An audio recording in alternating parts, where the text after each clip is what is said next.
This podcast is supported by listeners like you. We're grateful for your tax-deductible donation at newthoughtphilly.org or the link in the episode description. A practical prayer is a prayer that works. These discussions between Reverend Bill Marcioni and Carol Lawrence dive into the details of how it works and how to work it. Reverend Bill is a New Thought minister and the author of Practical Prayer for Real Results. Your new life begins with a new thought. Carol Lawrence is on a spiritual quest, finding the New Thought teaching after decades on the pulpit in 3 different traditional denominations. I've got some questions. Together, they're exploring the philosophy and activities that come together from many of the world's religions to create the practical spirituality that is New Thought.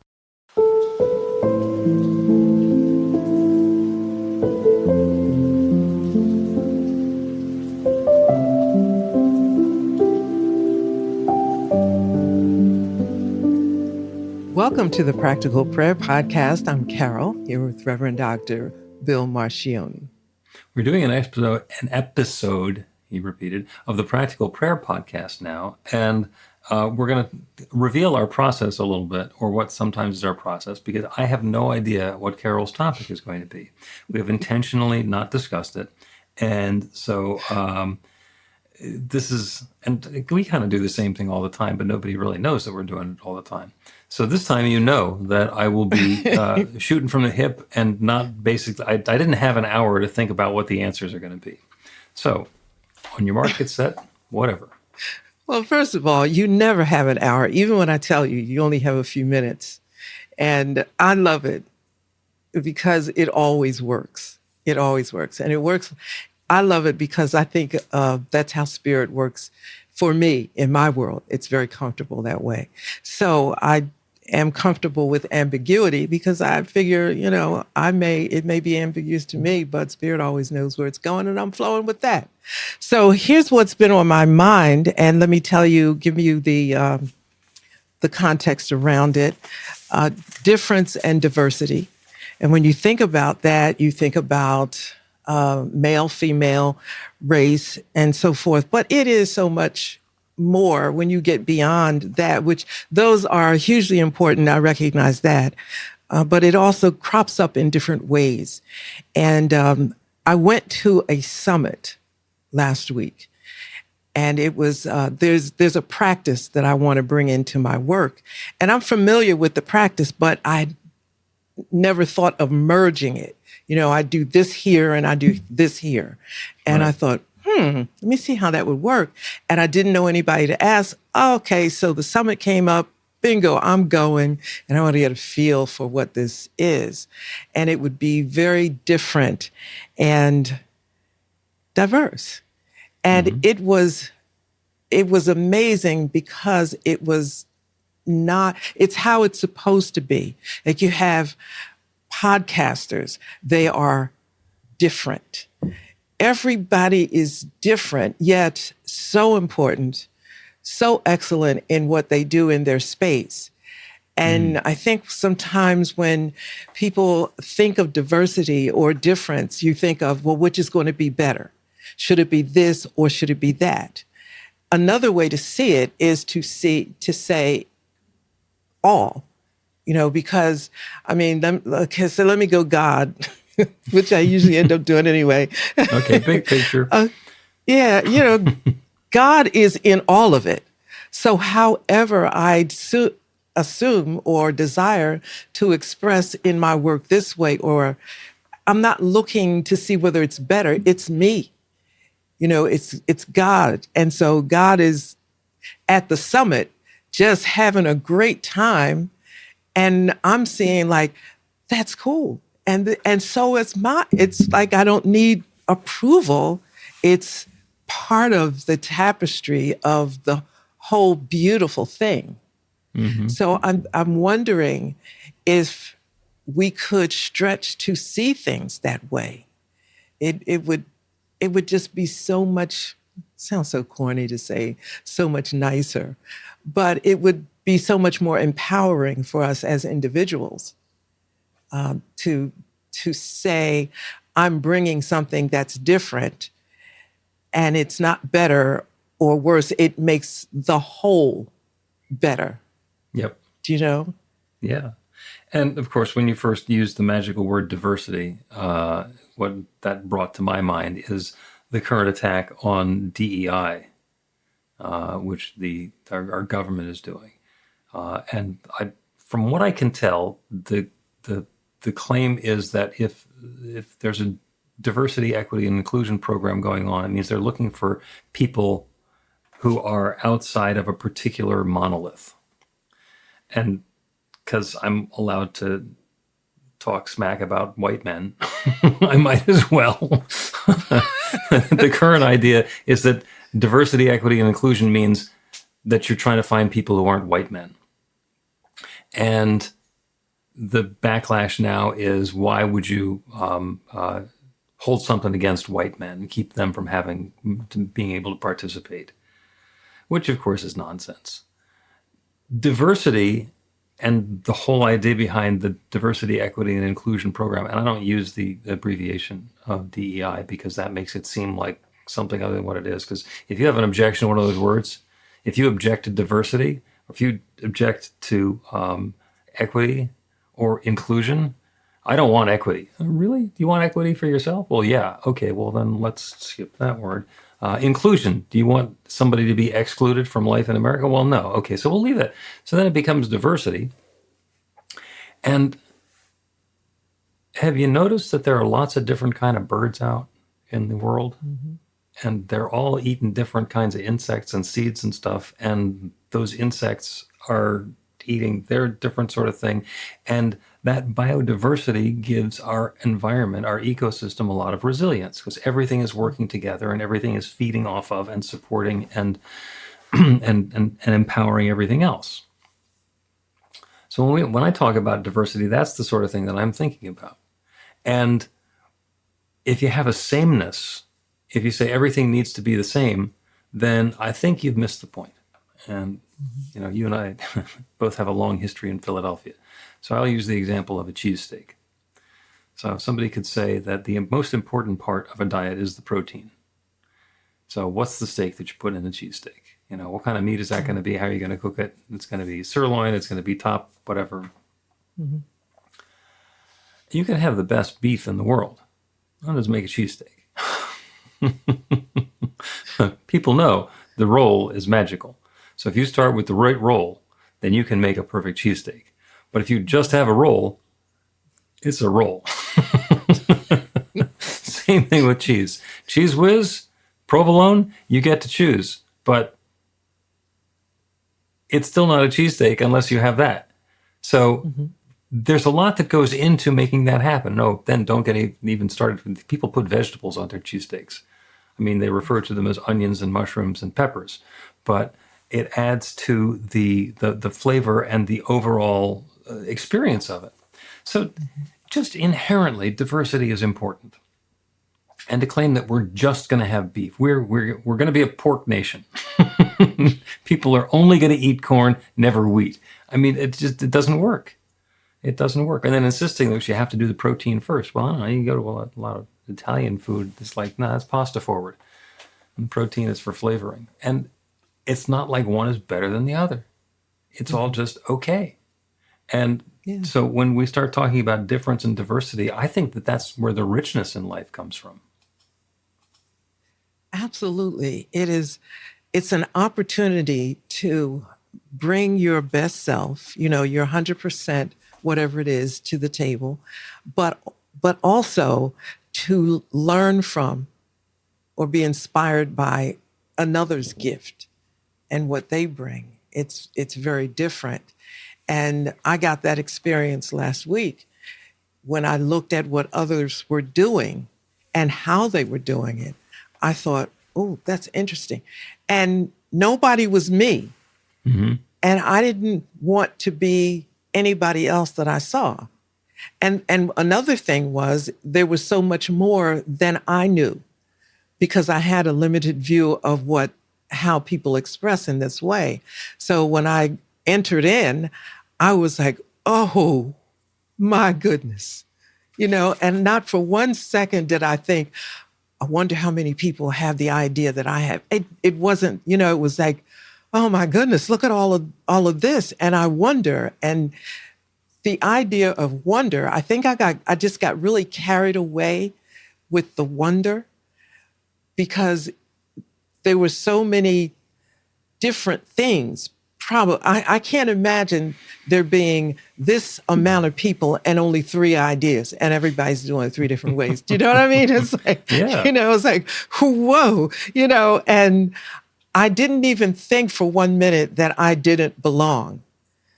I just thought, well, this is it, because there's so much difference. It's so much. And that kind of thing is my engine running. It's exciting to me because it's all God. And it makes me feel like, and this is just like, God is so smart. Look at this. Look at all these men. And guess what? This is just one event. Can you imagine others? Yeah. And I think that, and I don't know for sure because our nation is just in really utter confusion, the way it's going, and then trying to understand the why that's involved. But the one thing I know for sure is that there's an element of fear in there, and it's not hard to find. But that's part of the mix, no matter what. And fear, I could have been afraid because I want to try something new. I could have been afraid that it would come off weird or whatever. But then, I said, hold it, Carol, that is not new for you. So you'll be all right. Don't worry about that. It's just letting it be okay. Letting it be. It's God. Don't worry. You're safe. Nothing's going to happen. Yeah. Now, at this summit that you went to, people were talking about what they've done to be successful in their lane and sharing that with the people who were attending so that they could use that as input as they're developing their own program presentation approach or style. Mm-hmm. So and usually in those sorts of situations, the people who are on the panel or presenting or sharing their ideas aren't worried that the people in the audience are going to steal their idea. Mm-hmm. Mm-hmm. So that's key. Because if I think that somebody is going to steal my idea as soon as I say it out loud, then I go into that, like you're saying, that fear mindset. I'm not going to talk about what it is that I'm doing. Whereas I know that even though Carol and I do very similar things, if I give her my best idea and she says, that's a great idea, I'm going to run with it, then we're going to be running with the same idea in 2 lanes. We're not competing with each other. And if somebody notices that we're both doing this, you say, hey, these two of you're doing the same kind of thing. Isn't that great? It's a popular thing now. Yeah, and we're all doing, when you get down to it, we're all doing the same thing. We're allowing, sort of God to just flow with whatever it is. As a matter of fact, I was on a live with somebody else. It was on somebody else's live, and they had the most incredible idea. Their idea was they created a past lives experience for people. So mine, they connected me with Hafiz, and it was Carol and Hafiz in her past life where he is. And then the first thing somebody said was, how is Hafiz going to get her into the tavern? And so it started out really, it was great because it's just, we have so many different ideas.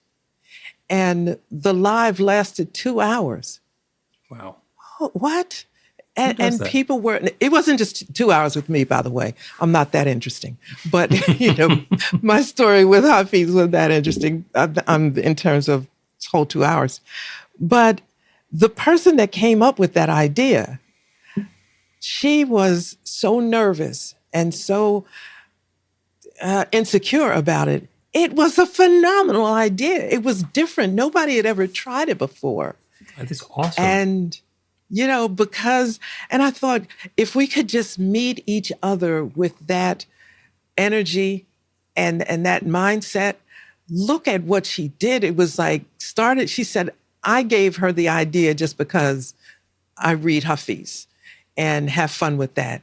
She said, but then, and it ended up being like 6, 7 other people. So it grew really big just from one, okay, let me try. Yeah. And You're so talking what are about we difference so and afraid of? diversity. And as I'm hearing that story and hearing about a person who does a 2-hour live event, what's going through my mind is, I'm the guy who does God calls. That's 30 seconds. And I do 15-minute meditations, and long form is going to be a podcast, which is a half an hour. So could I do 2 hours? Yeah, I could, but it doesn't occur to me. So isn't it wonderful that there is a universe here where people who do a 2-hour program are part of it? Because they can bring some richness and wonder and joy that way, and I don't have to do it myself, and they don't have to shave their content down to 30 seconds, and it's all good. Yeah, everybody brings their spark, their divine spark to the party. And the more the merrier, you can say. Why be afraid? And I do understand the fear element. I really do. When you think that maybe you're not going to be accepted or you're going to be the weirdo or whatever. And I even understand it on the other side where people are looking and thinking, is that going to be different than mine and what's going to happen? I get all that because I think that's probably natural. But then let's just get to where the rubber meets the road. Let's just go to the God space. We're all here because of that. We are all expressing God. We're all, a blueprint. We're all, the word I used to use, we are all manifestations of God's imagination. Is that wild or not? When you think cool. about, you said that you look in the mirror and it just kind of dispels everything. Because before you can look at somebody else and say, God's imagination over there, I look at me and say, God, you could have done it better. This is the best you could come up with. So it's just a different approach that makes everything sweeter. And when you think about what's going on in our country, and you talked about DEI, what do you want to live like that? What fear has happened, has made itself real to you that caused, and we understand that. We get it. People have been displaced and now nobody, I'm not going to go any further because it changes the energy of this podcast and I don't want to do that. Amen. Yeah. So that's my thought about difference and diversity. I got a chance to walk right into it. And I went by myself, by the way. So I didn't have anybody to talk about what is this going to be like. I just all right, let's go for it because I know there's some answers that I want. Let's see if I get it. Okay. And this was an in-person event? Or Yeah. it was interactive? Oh, so it was a live in the room event? It was both. It Okay. was both. Right. So, yeah, and it was, I don't know. It was, did it take energy? Did it take courage to do it? I think anytime you want to do something different, it takes a little bit of courage. Sure. So let's see, especially if you got a weird idea that probably turns out to be not weird at all. That's true. And actually, we're going to take a break. I'm going to make 2 observations. First, the first observation is that the Carol show looks completely different from outside Carol than it looks from inside Carol. You know that, right? Yeah. Okay. And the second one, as we're talking about diversity and difference, is how oneness and unity fits into all of that. And we'll talk about that after the break. Learn to put practical prayer to work in your life. The steps are simple to learn and let you begin to get real results to create the life of your dreams immediately. Reverend Bill Marcione's widely acclaimed book, Practical Prayer for Real Results, gives you a clear summary of the New Thought principles behind practical prayer and the series of easy-to-understand steps found in the most effective prayers from religions and spiritual practices all over the world and throughout history. Practical prayer is not a replacement for your religion or practice. It's a technique to make the work you do in consciousness even more effective. The book includes 40 prayers on various topics that you can adapt as needed and use as your own.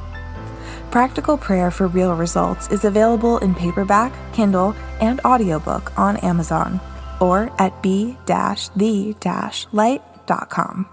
That's b-the-light.com.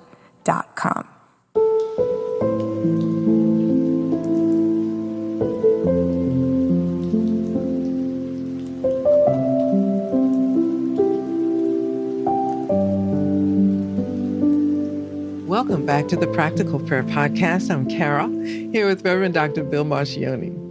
We're having a conversation about difference and diversity, and as we were going into the break, I brought up the question about how that fits in with oneness and unity, which is mostly what we're talking about here, that there is one creative power that creates everything, and that includes each of us, and that one is expressing itself as all of its creation.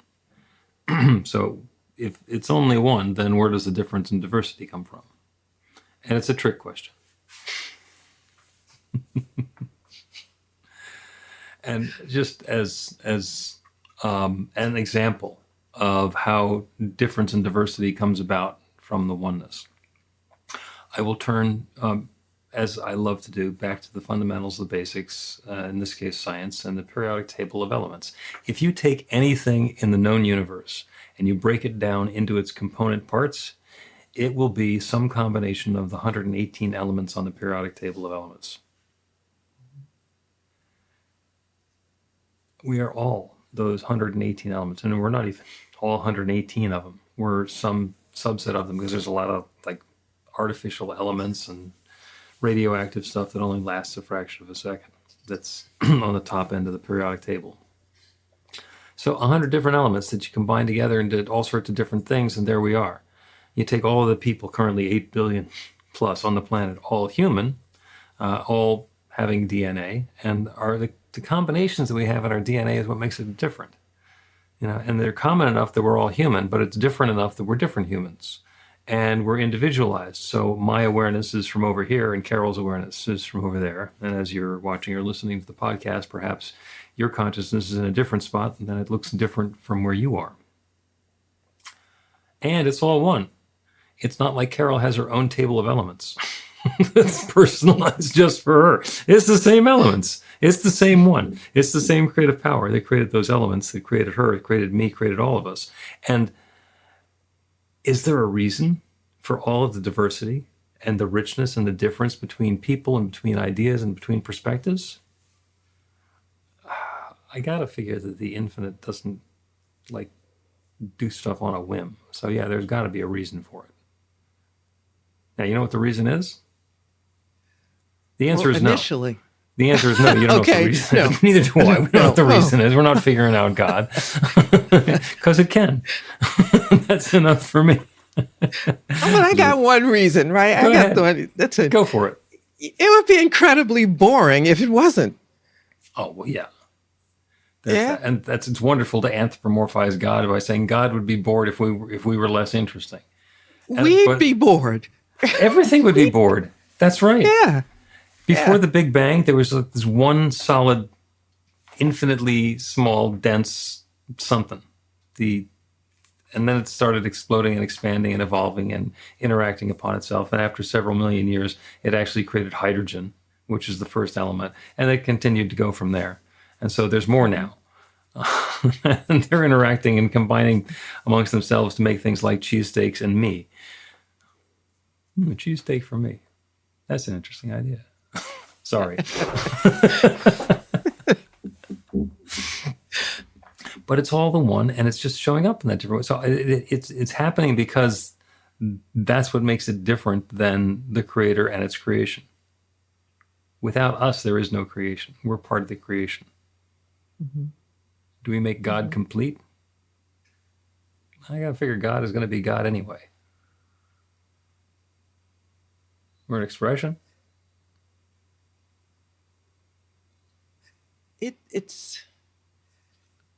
It's fresh it's exciting. And when I used the word boring, I really meant that. I didn't even think about God being bored. I figured, the Spirit individuates itself, through each one of us. Look at what we've got. And it is to me exciting to be here. I often think about, let's just say the pandemic, for example. I had several colleagues who didn't make it through the pandemic, and then people have families and all of that. But I did, and I don't know the reason. I don't. That's too much for me. But there is such an appreciation and an excitement to still be here, to see so much change. Technology, and not just technology, but people's reaction to the change is amazing. And often certain skill sets that I have are called upon because of those kinds of things. So I think the whole life thing is, we could play it small, but to see it on a bigger scale, it's so much more than you can imagine. And that's utterly fascinating to me. I can say something to somebody and they turn around and say, "You have helped me so much with this." And I'm thinking, really? I said, Okay. What? Yeah, What did what you get exactly? from that? I was just Right. I was just saying. Yeah, or I walk away in amazement. But then there's a sense of gratitude that whatever I have, I'm still here. Something happened. I'm really glad about it. And what's that person going to do next? Because if, in fact, they did get their life back or whatever, they said, wonder what they're going to do with it. That would be interesting. Yeah. So it's huge to me. So diversity and difference is something to me to be excited about, not to be afraid of. Yeah. Every once in a while, and this has happened mostly since I focused myself on spiritual pursuits. It didn't happen nearly so much when I was doing comedy or marketing or technology. Of people coming back and telling me a story much later about how their life was transformed, how something that I did or something that I said was transformational for them. And it would be a real ego trip to think, oh, I'm going to say something that's going to transform somebody's life right now. Thank goodness I never approach it that way. I just, when I have an opportunity to share or talk or teach, it's like, let me share what I know. Let me provide some insight. Let me listen to the people who I'm with, and maybe I'll say something that'll be helpful. And sometimes people will sit there and look up into the corner going, oh, I think I get it. In which case I have no idea what's going to happen. And other times those same people will come back, a week later or a year later or 5 years later and tell me about a story about how the pieces fit together for them in a new way. And what I did or said was instrumental in them having that new perspective. And that's what gives me the kick. That's what's uplifting for me. And that's the difference in diversity. It's like they were on a path and now they're on a different path. And they credit me, but I was just there participating, doing what I'm doing, sharing whatever it is that I have. And the change happened. And isn't that cool? It is, because you can't make this stuff up. No matter how you plan it, you cannot make up. You don't know. There's so many dynamics at work, and you don't know how those dynamics are going to touch and get together, and what it's going to be like.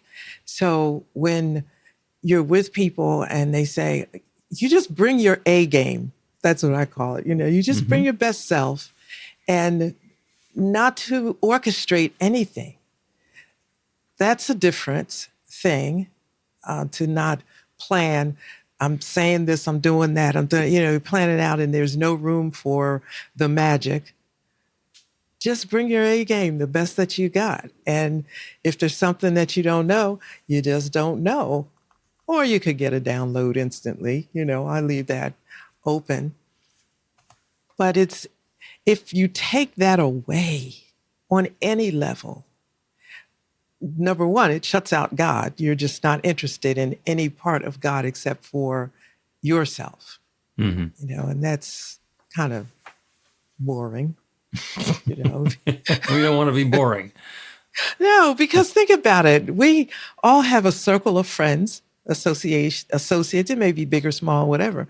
But you just don't, you're not going to be with the same one person all the time, 24/7, every day for the rest of your life. That may be your significant other. You're excited.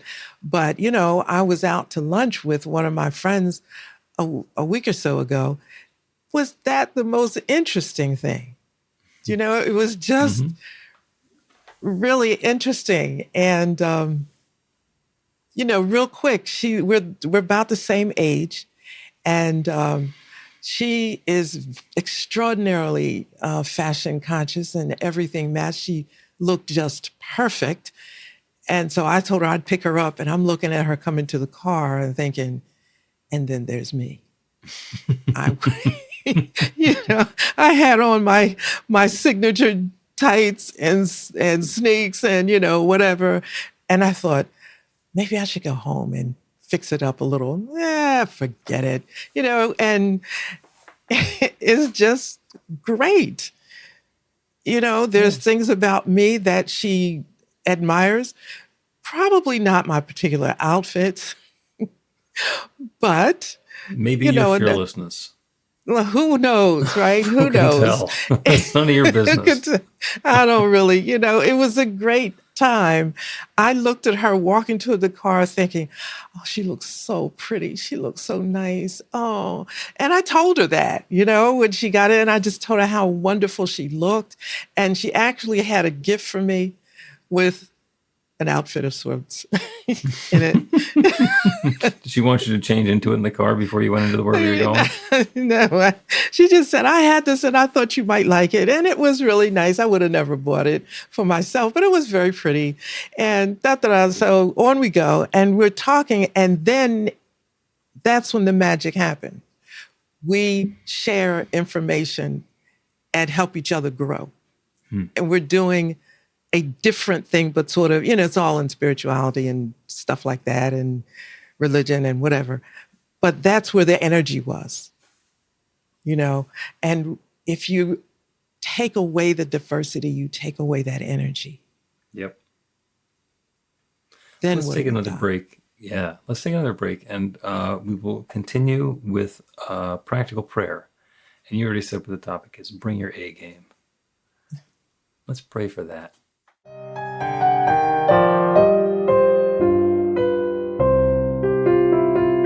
Here's Reverend Bill letting you know that the Practical Prayer for Real Results class is now available on demand. That's right, you can take it at your own pace, anytime you want.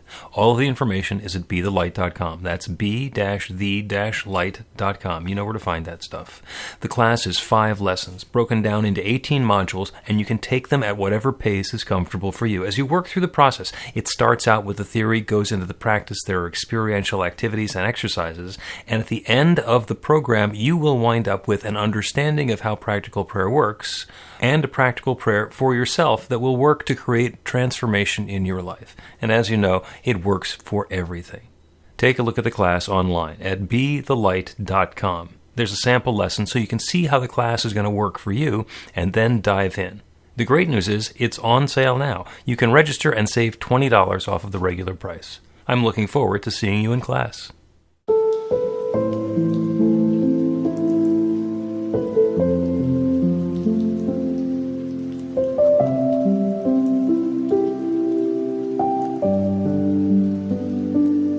Welcome back to the Practical Prayer Podcast. I'm Carol, here with Reverend Dr. Bill Marchione.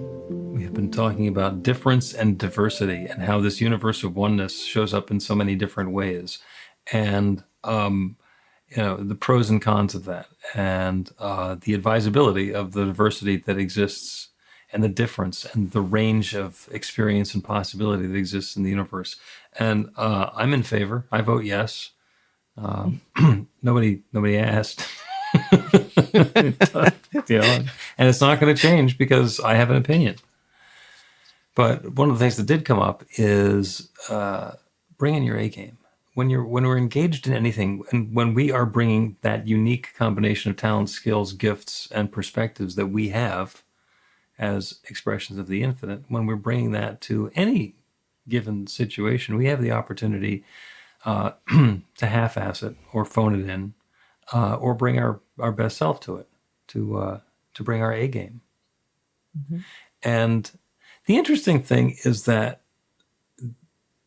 it's different for everybody. Some people do the best that they can, and it is woefully inadequate by a lot of other people's standards, but that's what they're capable of. That's what they can bring in that particular circumstance. And when we get into judgment about somebody who is not able to bring their game to the level that other people expect, there's a lot of judgment. I found out in my early career when I wanted to direct live television shows. I was not good at it because I do not have the required skill set. I do not multitask well. And that's one of the things that's required for that job. So the mistake that I made was thinking that I could do that. And I could not. And it turns out I'm not a defective human.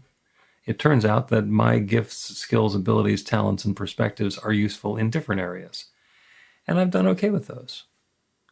And the idea is when we bring our A game, it's not just I'm going to do this and I'm going to knock it out of the park.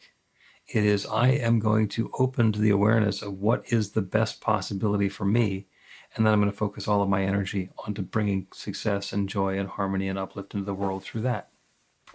And we each can do the same thing. And the best part is if we don't know what our unique combination of gifts, skills, and talents is, if we don't know what our A game is, the infinite is willing to tell us. It gave us the gifts. It knows what they are. It has some ideas. And our opportunity is to shut up and listen. Instead of insisting, no, I'm going to be a television director, to say, what's the best use of my gifts and talents and skills?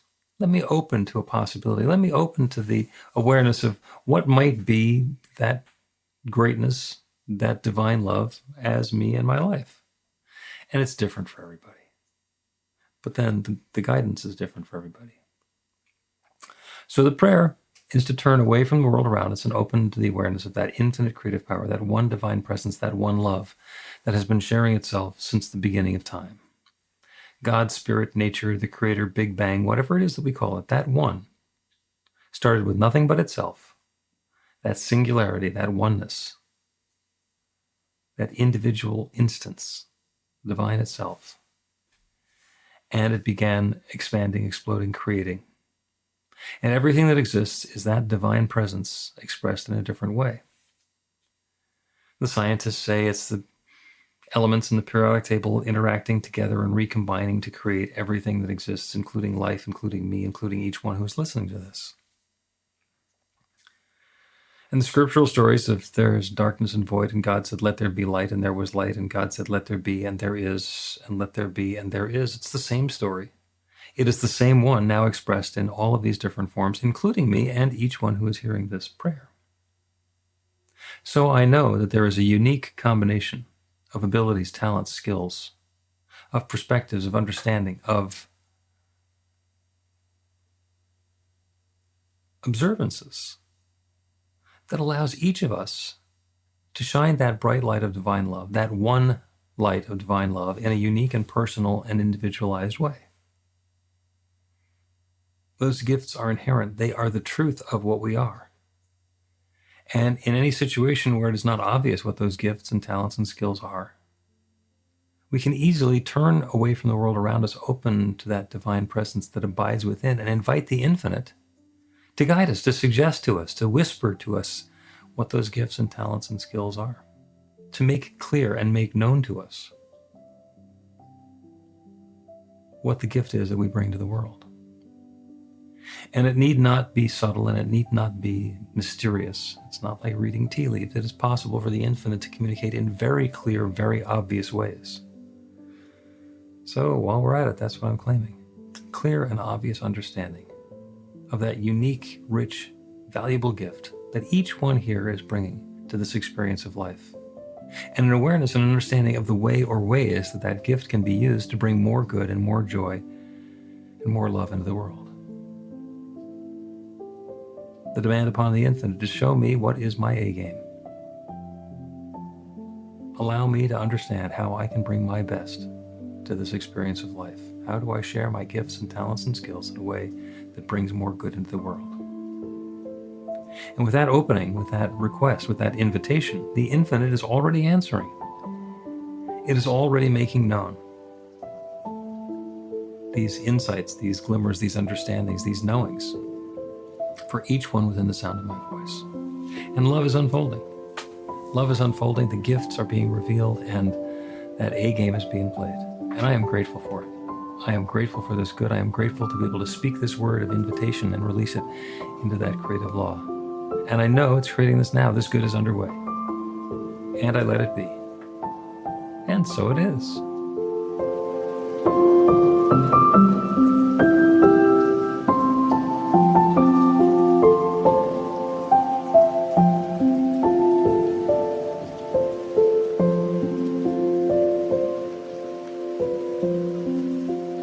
The Practical Prayer Podcast with Reverend Bill Marcioni and Carol Lawrence is a production of BeTheLight.com. be-the-light.com. where you can find more information about practical prayer for real results. Our theme is by Music of Wisdom.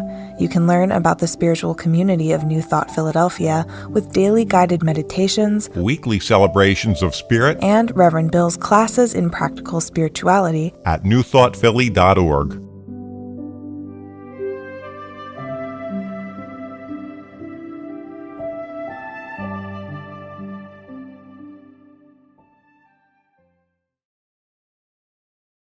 This podcast is supported by listeners like you. We're grateful for your tax-deductible donation at newthoughtphilly.org or the link in the episode description.